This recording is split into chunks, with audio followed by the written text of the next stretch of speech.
The chair recognizes the gentleman from Alaska, Mr. Sullivan. Thank you, Madam Chair. Mr. Secretary General, thanks for being here. Thanks for your responsiveness on a whole host of issues. Mr. Secretary, I know you remember this in your confirmation hearing, the President's executive order on unleashing Alaska's extraordinary resource potential. The only state in the country that's got its own EO, a lot of it to reverse the previous administration's lockdown of Alaska. And when I asked you a question about all the different directions you guys are getting, the Corps of Engineers, you had probably one of the best answers I've ever heard in a confirmation hearing in my career. You said, "Senator, I've already tattooed that section of the EO on my heart." It's pretty good. So, is that still tattooed on your heart? Senator, I read it last night, in fact. It's From your heart? Or honestly. just, okay. Yes. No, I don't even have to use paper anymore. Okay. Well, look, let me first compliment you guys. When I was, and now you know I'm going to go to the Juneau issue, because it's a really, really, really big issue. And it's I'll admit, it's a challenging issue. It's actually the kind of issue that the Corps of Engineers is perfectly designed for when you look at the Corps' history, because it's literally thousands of homes being flooded every summer, probably happen again this summer. This very kind of unique glacier outburst that happens every summer. By the way, it's incredible that no one's been killed, because I've been out there the last 2 summers right after this has happened, talked to the homeowners. I talked to some just a couple days ago when I was in Juneau, and it's remarkable that particularly 2 summers ago, middle of the night, giant flood, freezing water, all over, and nobody was killed. It's just, thank God. But a lot of property is at risk and currently at risk. So I want to compliment you initially, because you guys have been very responsive. You've been responsive, Mr. Secretary. General, you and your team, when I asked you guys to work on this last year around this time, you got the HESCO barriers up quick, which, by the way, saved the whole community. It's kind of amazing. You saw how close the floods, those HESCO barriers worked, right? We want to keep that without jinxing it, because we're probably going to need them again this summer. And then you, when the flood happened, you guys surged your Brigadier General. I went out there. They were there for a week. It was really, really, really good. And then I was in Juneau just last week. Met with the Chamber of Commerce, Mr. Secretary. I read them the text that you sent me. So I appreciated the text, too. And your text said, hey, we're working on this. We want to make sure that it's a quicker solution than some of the things we're looking at. Now, but just lately, I will tell you, this was an article from the Juneau Independent yesterday. Madam Chair, I'd like to submit this for the record. And this is a giant issue, as you can imagine, in Juneau. Can I submit this for the record? Without objection, so ordered. So, and it says, U.S. Corps of Engineers rescinds promise to pursue Lake Tap as long-term flood solution. Quote, disheartening pivot leaves the Juneau leaders, quote, a bit speechless as assessment of worst-case flood scenario rises significantly. So, look, a lot of times things happen where the transparency isn't as good as it should be, but now there's real frustration in the community. In December, the Lake Tap became as the preferred option. People thought there was momentum building, and the concern is in Juneau, right, is the Corps has pulled back, gone quiet without clearly explaining the change in the direction to the community. So what I want to do here is I want to be able to put that issue to rest. I know people in Juneau are literally watching this hearing. It's that big of a deal. There is a real frustration in the community, and I think with transparency, and look, I trust you guys, right? You've been on it. In a clear path forward with tangible progress on a long-term solution, can you confirm to me the Corps is fully committed to delivering a durable long-term solution to Juneau as quickly as possible, and that we're also ready for the short term, right? Because again, we're going to probably have, there's estimates of record flooding again this summer. And then finally, we're working on the WRDA bill. And I guarantee you, my colleagues here, because I've explained this to them on both sides of the aisle, if you guys have big ass in the word of bill, hey, Senator, we're going to need this special thing for Juneau. I've already talked to the chairman of the committee. I think both my Democrat and Republican colleagues would be flexible with me to get you authorities that you need to really attack this, including the money, which will be significant. But on the other hand, this is, like I said, this is what the Corps of Engineers was designed for. We have people who are going to be flooded every summer, up to thousands of people in the Mendenhall Valley. So can you, both of you talk about that? Look, a lot of times, I think my colleagues know, and Madam Chair, if you'll just work with me here, I know I'm going over my time limit, but this is a really important issue.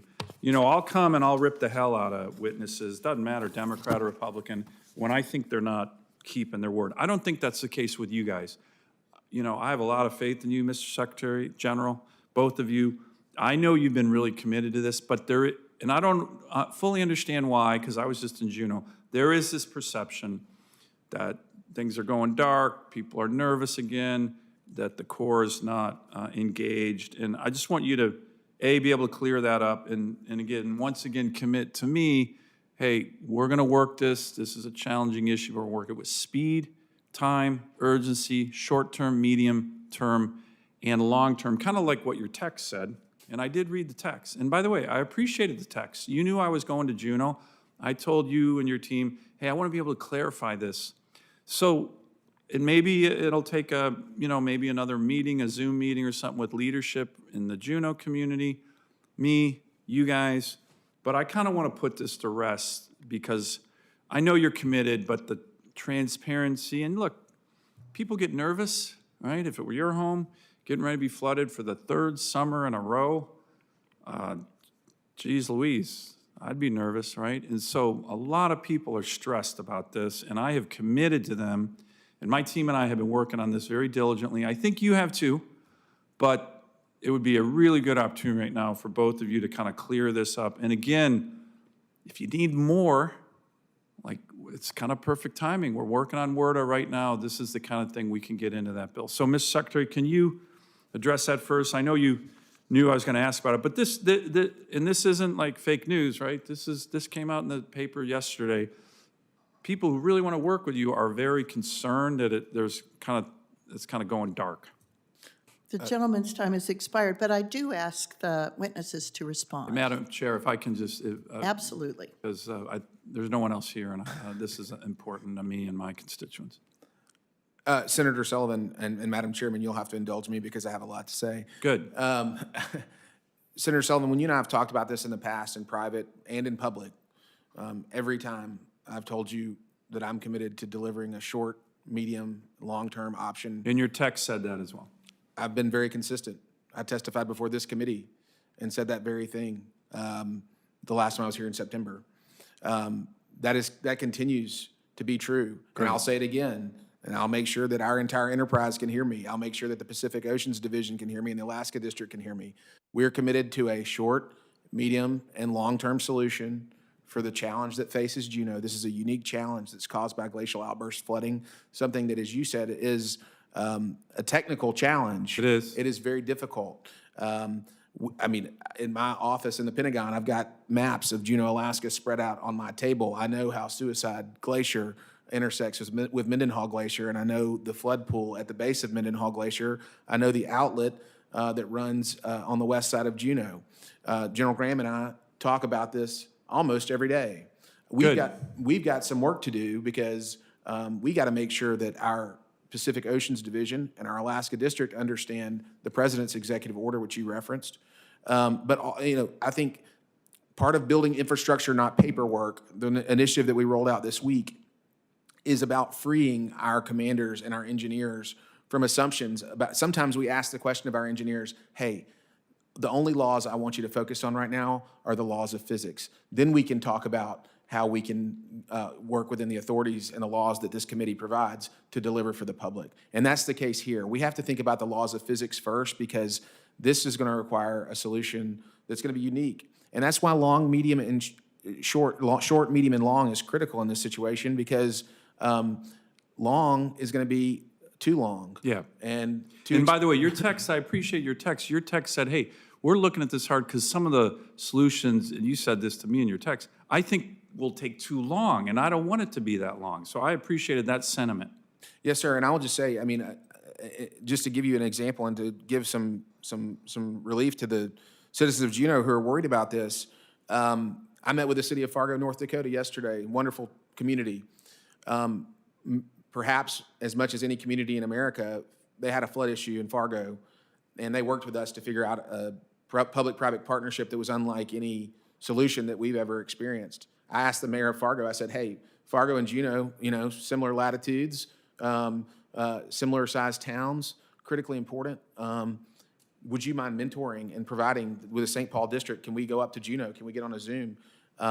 So I just want you to know I'm trying to use some of the most creative processes that we've ever employed to help the people of Juneau.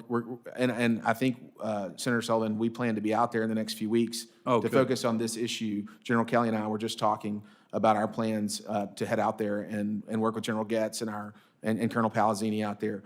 We got to get on the same page across the 4 layers of our organization and make sure that we're delivering a reliable answer to you and the citizens of Juneau. This is a top priority for us. General Graham, I know you have other things. Thank you, Mr. Ms. Secretary. I appreciate that. And thank you, Madam Chair, for indulging me on these long questions and answers. They're just really important, and it's a really, really, really big issue to my constituents, and I want to give them assurance. And look, I think a lot of this is miscommunication, both within the Fed Department and some of the Alaskans, but also probably within the Corps of Engineers too. And I'm glad you mentioned not just you guys, headquarters here, but the Pacific Division in Hawaii and the Alaska Division in Alaska. Senator Sullivan, if I could just Yeah, add, please, General. Madam Chair. Very briefly. Yes, ma'am. Thank So, you. I think this is actually, where we're at right now is that we were working collaboratively. Everybody was seeing our homework, but that homework isn't done. Okay. So that's my sense in this. The guidance I gave the district is it's too soon to take any options off the table because what we're wrestling with most here is time. Yeah. As you heard the city engineer talk yesterday, the floods might get up to 22.5 feet. Yeah. And that's well over what the HESCOs can do. I know, we got to figure that one out. It's So pretty scary. The initial, and this is just base, rough order of magnitude engineering was 6 years for a tunnel. Okay, I'm going to put a whole bunch of contingency time on digging a tunnel through solid rock in Arctic conditions. So maybe somewhere between 6 to 10 years. And when will the current barriers be overwhelmed? Right. So then, as Mr. Tell spoke to, we got to look at an intermediate solution. Yeah. Right, and to see what efficacy that might have, because the time and money we can do everything. This I'm really concerned that we just don't have enough time. So that's the engineering that this report's going to lay out, which is how much time do we have, and then we'll take a look at all of those options, all 5 of those options, to see what's best going to serve those 2,855 homes that are down in that valley. Yeah, okay. Well, look, I appreciate both of your commitment, your focus. I will relay this to my constituents back home. It'll be good to get everybody together. And thank you, right? I think you have been responsive, and sometimes, you know, we get communication gaps and people are nervous, and I don't blame them for being nervous, but this is a good answer, good hearing. Madam Chair, I'm sorry I went so long, but super important issue for me, and we will continue to work with you guys. The need for speed, short, medium, long-term, and again, on the WERDA side, let us know if you need authorities or money to get this going. We're drafting up the bill right now, and I'm very confident I can get stuff relating to Juneau in the legislation. So thank you again. Thank you, Madam Chair.